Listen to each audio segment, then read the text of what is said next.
আসসালামু আলাইকুম। ডিয়া রান্নাঘরে আজকে নিয়ে আসলাম যারা মূলত শাক সবজি খেতে পছন্দ করেন তাদের জন্যই আজকে একটা দারুণ রেসিপি। মিষ্টি কুমড়া শাকের সাথে আলু আর পাঙ্গাস মাছ দিয়ে গামাখা ঝোল একটা তরকারি। প্রথমে কড়াইতে তেল দিয়ে তেলটা একটু গরম হলে বেশি পরিমাণ পেঁয়াজ দিতে হবে। তারপরে ঝালটা একটু বেশি দিতে হবে, কাঁচা ঝাল। একটু নাড়াচাড়া করতে হবে। যখন পেঁয়াজটা নরম হয়ে আসবে তখন ওই পেঁয়াজের ভিতরে লবণ দিয়ে তারপরে আবারও নাড়াচাড়া করতে হবে। সবাইকে অনুরোধ করছি, প্লিজ ভিডিওটা দেখার আগে একটা লাইক দিয়ে দেখা শুরু করবেন। যারা আজকে নতুন দেখছেন এই ভিডিওটা, প্লিজ একটি লাইক আর একটি সাবস্ক্রাইব এবং কমেন্টস করে দিবেন যেন আমার নতুন ভিডিও আপনাদের কাছে পৌঁছে যায়। দেখুন আমার পেঁয়াজ ভাজিটা নরম হয়ে আসছে। এখন অল্প পানি দিয়ে আমি এক এক করে এর ভিতরে মশলাগুলি দিয়ে দেব।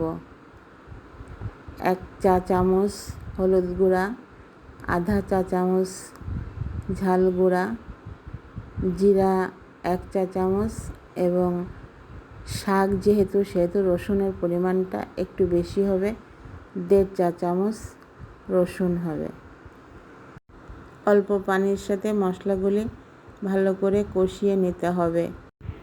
মশলা ভালো করে কষালে তরকারিটার টেস্টও হয় ভালো এবং মশলার কাঁচা গন্ধটাও চলে যায়।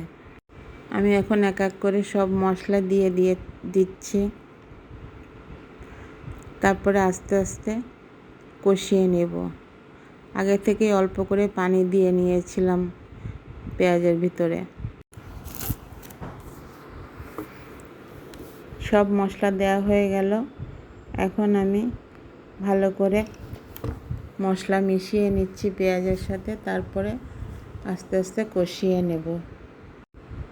এভাবে ভালো করে কষানো হয়ে গেলে যখন তেল ছেড়ে আসবে মশলা থেকে, তখন আবার অল্প করে পানি দিয়ে তার ভিতরে মাছ দিয়ে দিতে হবে। পাঙ্গাস মাছগুলি দিয়ে অল্প করে পানি দিয়ে আবার ভালো করে মাছগুলি কষিয়ে নিতে হবে। মাছ দিয়ে দিয়েছি। এখন আমি ভালো করে মশলার সাথে মাছ মিশিয়ে নিচ্ছি। এভাবে মিশিয়ে নিয়ে আস্তে আস্তে কষাতে হবে। খুব সুন্দর লাগতেছে মাছগুলো মশলার সাথে কিভাবে মিশে গিয়েছে।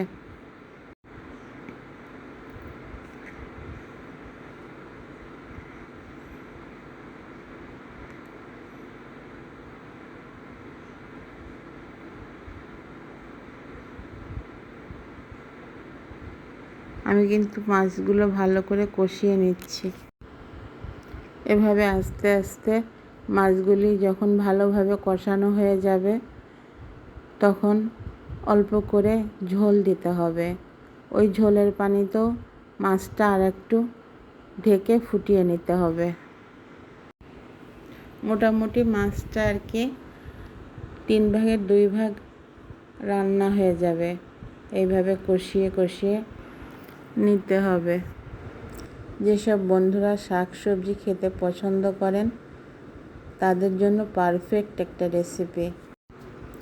একবার বাড়িতে রান্না করে খেয়ে দেখুন, প্রচণ্ড স্বাদের একটা তরকারি। মিষ্টি কুমড়া শাকটা এমনি টেস্টি, তার সাথে তৈলাক্ত মাছ আলু দিয়ে আলাদা রকম একটা স্বাদ পাবেন। প্লিজ সবাইকে অনুরোধ করছি, ভিডিওটি সবাই পুরোটাই দেখবেন, কেউ টেনে টেনে দেখবেন না। এবার আমি অল্প করে পানি দিয়ে মাছ ঢেকে দিচ্ছি যাতে মাছটা টকবক করে ফুটে ওঠে। মাছ দেখুন ফুটে উঠেছে। আর একটু পরে আমি মাছগুলো আলাদা পাত্রে উঠিয়ে নেব যাতে মাছ ভেঙে না যায়।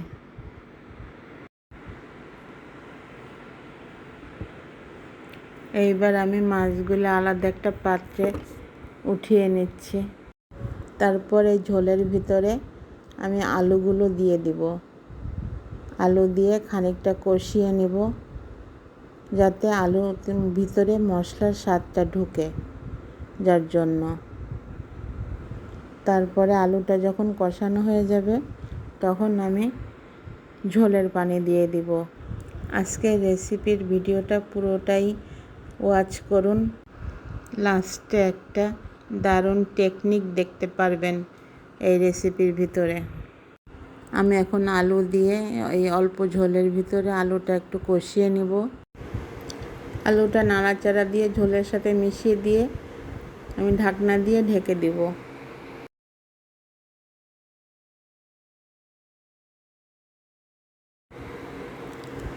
আলু আমার খুব ভালোভাবে কষানো হয়ে গিয়েছে। এবার আমি, যাতে শাক আলু ভালোভাবে সিদ্ধ হয়, যার জন্য পর্যাপ্ত পরিমাণে যতটুকু প্রয়োজন ঝোল অল্প রাখবো, কিন্তু শাক আলু সিদ্ধ হয়ে যাবে সেই পরিমাণ পানি দিয়ে আবার ঢেকে দিলাম। পানিটা ভালোভাবে ফুটে গিয়েছে, যার জন্য আমি শাকগুলো ঝোলের ভিতরে দিয়ে ঢাকা দিয়ে দিয়েছিলাম। যখন নিচের পিঠ সিদ্ধ হয়ে গিয়েছে তখন আমি ঢাকনা উঁচু করে নিচের শাকগুলো এবং আলু সব আবার উপরে দিকে উঠিয়ে দিলাম। এইবার চুলার জালটা মিডিয়াম আঁচ করে দিতে হবে, যাতে আস্তে আস্তে শাকটা সিদ্ধ হয়ে যায়, সাথে আলুও সিদ্ধ হয়ে যায়। উল্টিয়ে পাল্টিয়ে শাক নাড়াচাড়া দিয়ে আমি আবার ঢেকে দিলাম। জাল মিডিয়াম আঁচেই থাকতে হবে। এখন থেকে শেষ পর্যন্ত শাক রান্না শেষ পর্যন্ত আর কি গ্যাসের আঁচটা মিডিয়ামই রাখতে হবে, আর এই মিডিয়াম আঁচেই পুরো রান্নাটা শেষ করতে হবে। এখন যদি জোরে জাল দেন আপনি, তাহলে কিন্তু শাক মজবে না। এখন শাক আর মাছ আলু সব কিছু মিডিয়াম আঁচেই আস্তে আস্তে মজে নরম হয়ে আসবে, খেতে টেস্ট হবে আর কি। আমার ঝোলটা অনেকটা কমে আসছে, যার জন্য আমি মাছগুলি দিয়ে দিলাম শাকের উপরে, দিয়ে ঢেকে দিলাম। দেখুন অনেকটা ঝোল কমে গিয়েছে এবং শাকও সফট হয়ে গিয়েছে, আলু সিদ্ধ হয়ে গিয়েছে, সব কিছু পারফেক্ট হয়েছে।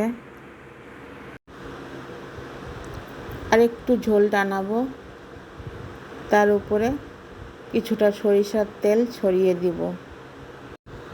এই টেকনিকের কথাই আপনাদেরকে বলছিলাম। আবার একটু ঢেকে দিলাম যাতে আরেকটু নরম হয় শাক। এখন একদম পারফেক্টভাবে আমার রেসিপিটা হয়ে গেল।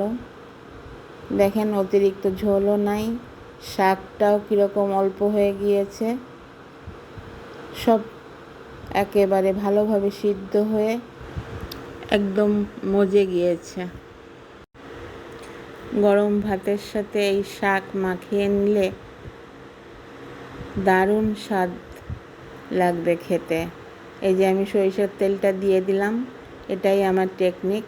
দিয়ে ঢেকে দিলাম যাতে সরিষার তেলের সেন্টটা পুরো রেসিপির মধ্যে ঢুকে যায়। হয়ে গেল আমার দারুণ স্বাদের মিষ্টি কুমড়ার শাক আলু পাঙাশ মাছের রেসিপি। সবাইকে জানাই অনেক অনেক ভালোবাসা ও অভিনন্দন।